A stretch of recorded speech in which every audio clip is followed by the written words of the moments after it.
আমরা অত্যন্ত শঙ্কার সাথে দেখছি কোন কোন বড় রাজনৈতিক দল আওয়ামী লীগকে পুনর্বাসন করার চেষ্টা চালাচ্ছে।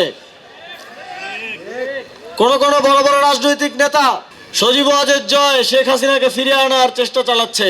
আমরা জিয়াউর রহমানকে শ্রদ্ধা করি বাংলাদেশ পুনর্গঠনের উদ্যোগ নেয়ার জন্য, কিন্তু তিনি তার জীবনে একটা ভুল করেছেন। তিনি বাকশাল প্রতিষ্ঠার পরও শেখ হাসিনাকে ফিরিয়ে এনে বাংলাদেশে রাজনীতি করার সুযোগ দিয়েছিলেন। ফলে আমরা দেখেছি বিগত 17 বছর সেই ভুলের প্রায়শ্চিত্ত বাংলাদেশের প্রত্যেকটি মানুষ দিয়েছে। হাজার হাজার মা পিতা তাদের সন্তান হারা হয়েছেন, হাজার হাজার সন্তান তাদের বাবার স্নেহ থেকে বঞ্চিত হয়েছেন। আমরা দেখেছি সেই ভুলের কারণে স্বয়ং জিয়াউর রহমানের পরিবারের বেগম খালেদা জিয়াকে কি কষ্টের জীবন, জেল জীবন যাপন করে মৃত্যুকে বরণ করে নিতে হয়েছে। আমরা দেখেছি আওয়ামী লীগের সাথে ষড়যন্ত্র করে ১/১১-র সময় তারেক রহমানের মেরুদণ্ড ভেঙে দেওয়া হয়েছিল,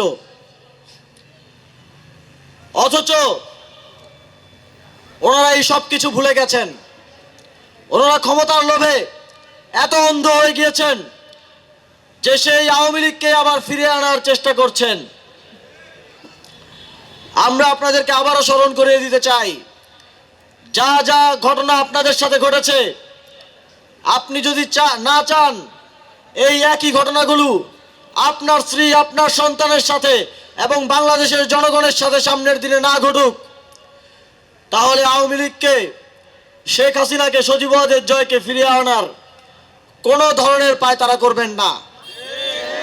আর যদি আপনারা তা করেন তাহলে বাংলাদেশের জনগণ খালেদা জিয়াকে এবং বিএনপিরও যারা বিগত সময়ে আওয়ামী লীগের নিপীড়নের শিকার হয়েছিল তাদের প্রতি যে সিম্প্যাথি দেখিয়েছিল সেটা সামনের দিনে দেখাবে না।